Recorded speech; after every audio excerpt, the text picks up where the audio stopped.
Along with yogic practices, being in touch with earth and other elements of life would make life very strong. And it's important that you live strong. Living strong does not mean just all muscle kind of strength. The essential structure of life within you must be strong. Not just for the sake of health, not just for the sake of countering external invasions of bacteria, virus and other ailments, but even for a spiritual process, it's very important that you have a strong and stable physical system so that when you fire up your energies, if you open up your genius, it should not hurt. Having a very stable platform of one's physical structure, when I say physical structure, it includes the body and also the energetic system. If you have a strong basis, then taking this high will become possible. Only if the earth that you stand on is stable, will you want to rise high. If where you stand is not stable, the stage on which you are is not stable, forget about dancing, you're not even going to walk. You will be so scared, you will want to lie down because it's unstable. So, we see this everywhere, a whole lot of human beings who raise their performance of life by touching a chord of genius within themselves, unfortunately suffer enormous instabilities, profound sufferings. So many artists have committed suicide, so many are suffering with mental disabilities. This is essentially because they touched a chord of their genius, and the overflow of genius will cause enormous damage to them simply because they did not create a strong and stable base. Creating a strong and stable life, living strong is very important. For this, there are practices of course, but apart from that, being in touch with the five elements of nature: earth, water, air, fire and akash. Without this, you will not strengthen the body.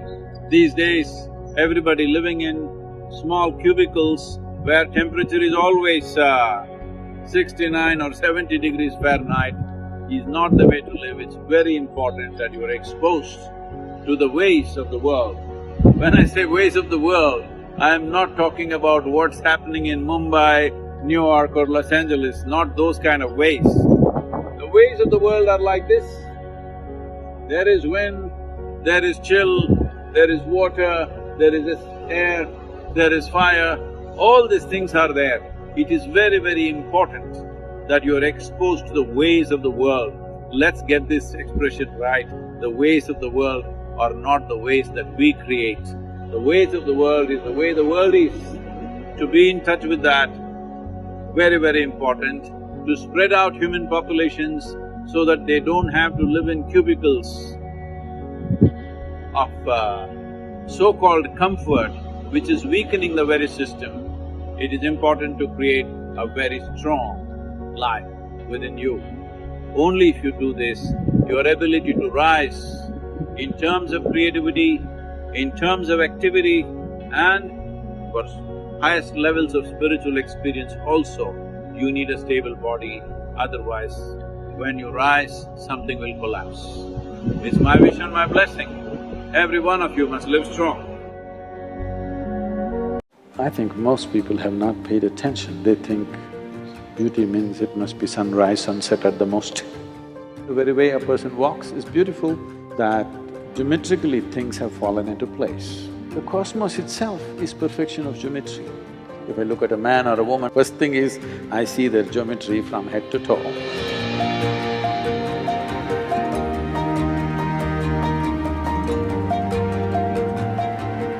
I thought I'd just start with a very basic question, a simple question. It's a question that I'm often asked at poetry readings, at poetry workshops, poetry being primarily what I practice. And the question is, what is a good poem?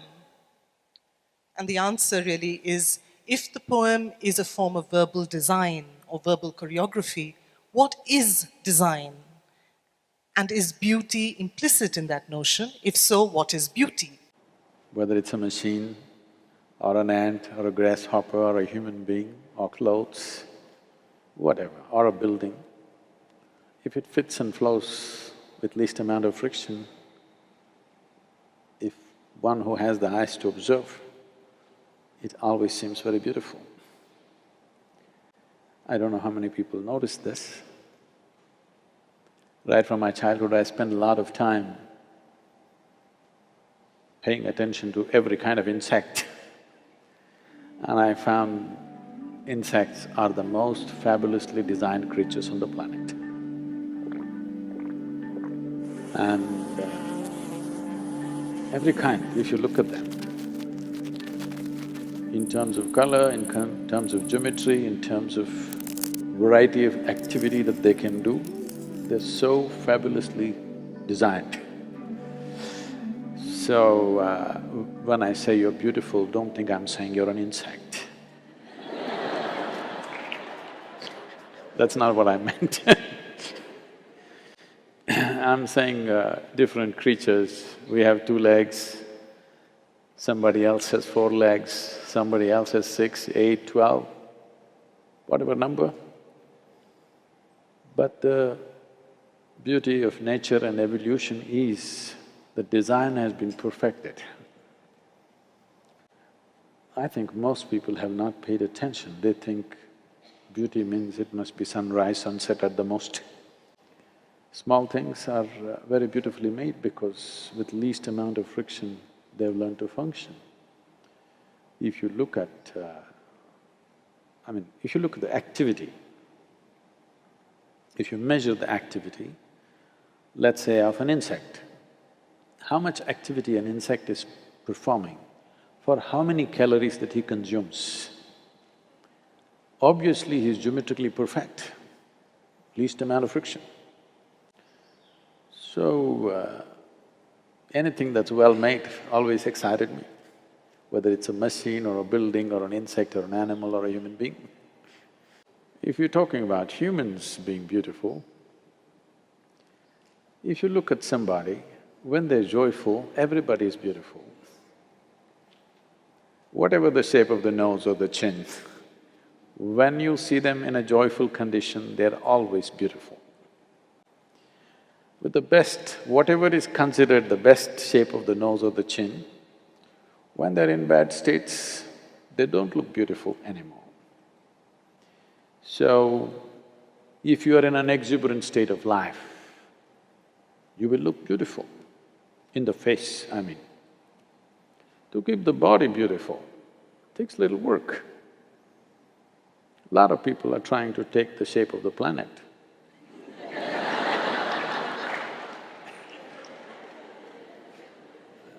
No, I'm not saying in an insulting way, I'm saying… when you look at the world, particularly when I travel outside the country, India, also in India, not so in rural India, if you go to urban India, when I was growing up in school, there were only 2 fat kids, only 2. And we always thought, they were like stood out because all of us were scrawny, because there was so much activity and so many things to do. But today you see children getting off a school bus, almost 40–50% are like this. Maybe it's part of the evolution that they're trying to become like the planet. So, isn't a round person beautiful? See, that way if you look at it, it's the way you look at it. You can look at anything as beautiful. If you are in a certain state, everything looks beautiful, that's different. But I think we're talking about physical, mechanical beauty. That mainly means geometrically there is some perfection where things operate with least amount of friction. Suddenly, the very way a person walks is beautiful because there is not lumbering around. That goes for a human being or an animal or a machine or everything. That geometrically things have fallen into place. In fact, the entire universe is just happening because of geometric perfection. Well, the dome is standing because of geometric perfection, not because of the strength of the material. All the buildings we designed here, we always saw how it can be geometrically perfect so that the material that we use is very little because our problem is always budget. People say such a large building with these kind of beams, it'll collapse. It will not, because geometrically it's been thought through. So, evolutionary process has always looked at geometry. The cosmos itself is perfection of geometry. Why is the planet sticking to its pathway? Is because it's achieved some kind of geometric perfection. If it goes slightly off, it cannot come back again.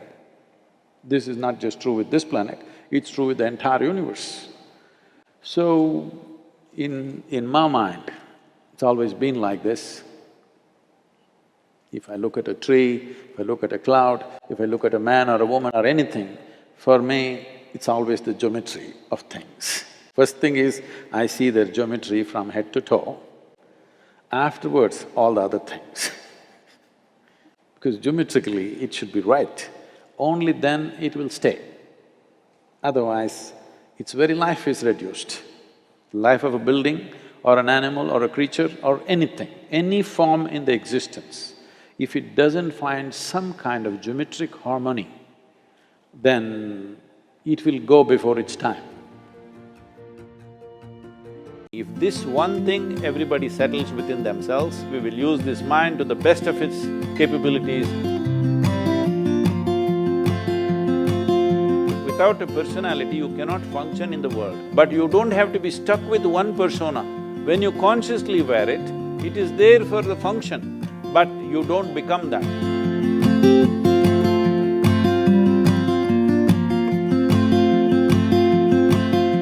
Because there's information everywhere nowadays, and everybody is just one second like away from the information, and there's this overwhelming information everywhere. So how to shape up our own individual personality and preserve our individuality? Like, is there a balance between adapting to the changing time and staying to yourself? Like, how? See, when you say individual personality, see what the word personality comes from a root word called persona.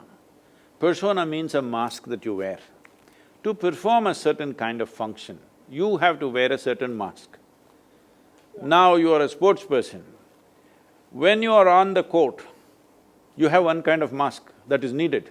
That mask must be aggressive, bringing fear in your opponent if necessary, whatever. You need to wear that kind of a mask.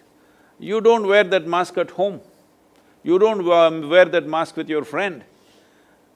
Because this mask means you must be able to wear by choice and take it off. In this virus time, everybody is masked, no choice. A different kind of mask. But that is what personality means. To perform different types of activities, we need to structure ourselves in a certain way. But what happens over a period of time, by the time people are 30, 35, they've gotten stuck with one mask. They're not able to take it off. Everywhere they are the same way. Now it'll become a painful experience. If you see between a child, anybody, whatever their age today, when they were 5, 6 years of age, if you see their faces were all like this, one big smile, grinning, you can't stop them from grinning.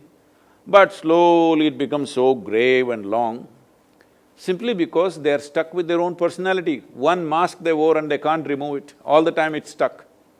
So, we don't have to crystallize our personality. It's very important we keep our personality so flexible.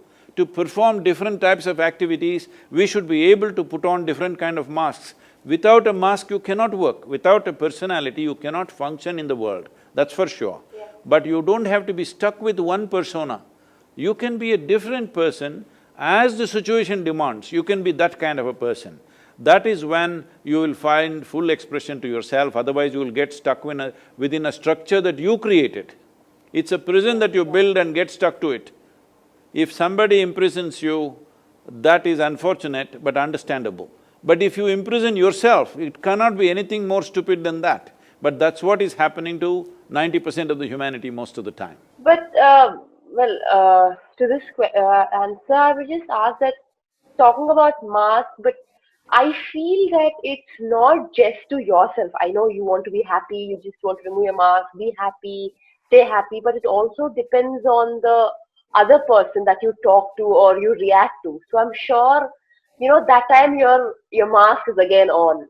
So what do you do for that? Like, for example, you're talking to a person and you don't like that person and you have to act accordingly to what he say. And you might say like, okay, you know what, that is what he said and I have to act in a way that, okay, I need to be nice to him. So how do you react to that? See, Because a lot of times it happens, like for everyone, I'm sure. tell me, who is that guy first of all? No, no, no.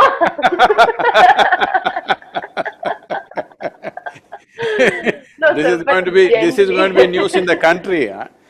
No, no, no, no. I meant to say, like, with a lot of people, like, when you're talking to a friend, sometimes, you might be angry at them. Sometimes you might not like what they do. Like, for example, your best friend is doing something and, you might not like it, but then you're like, it's okay, never mind. You can't say it on their face saying that, I didn't like it, don't do that. They might get offended, is what I'm saying. I'm usually saying it on their face most of the time.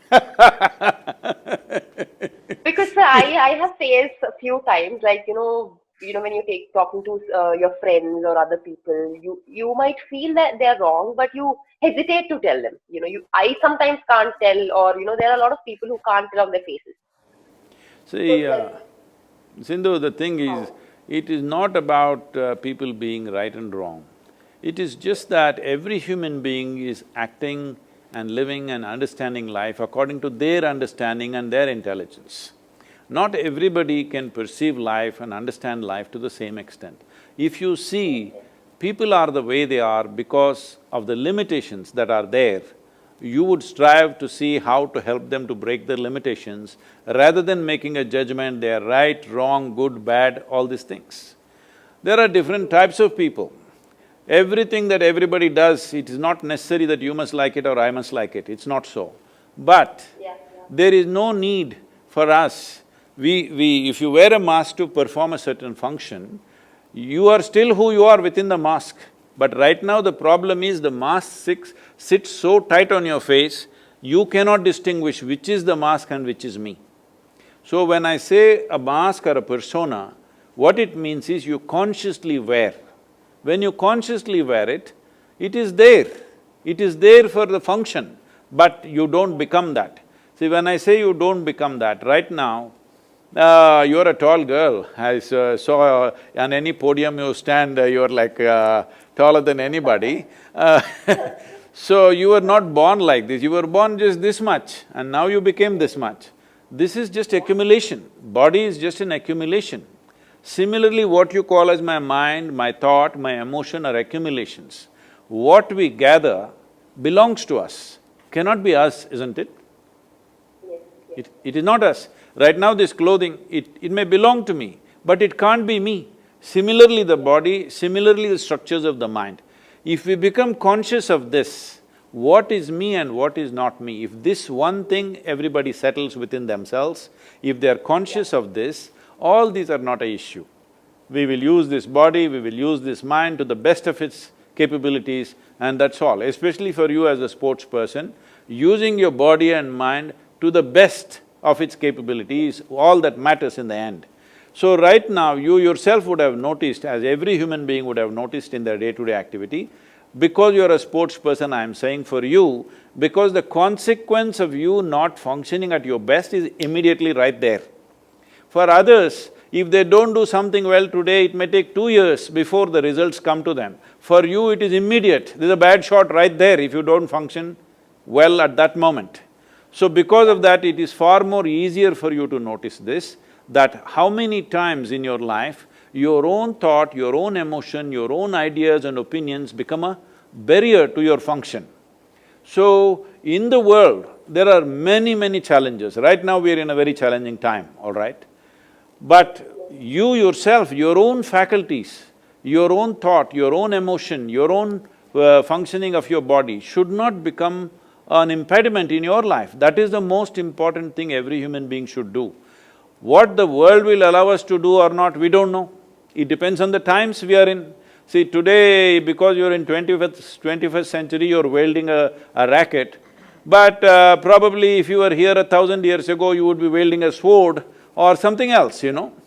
I'm saying it is the times which is allowing us to do what we are doing. So, at this time, as there are possibilities, there are challenges. In this, if an individual human being, is here, without making our body, our thought, our emotion, our energies be a challenge by itself, if you just remove this one challenge, in your life you will perform to your best. Your best will be the best in the world, we don't know. That is subject to various realities. But the important thing is whether I am the best in the world or not is not important. To your best, you're always on. You are never a barrier to yourself. Other barriers in the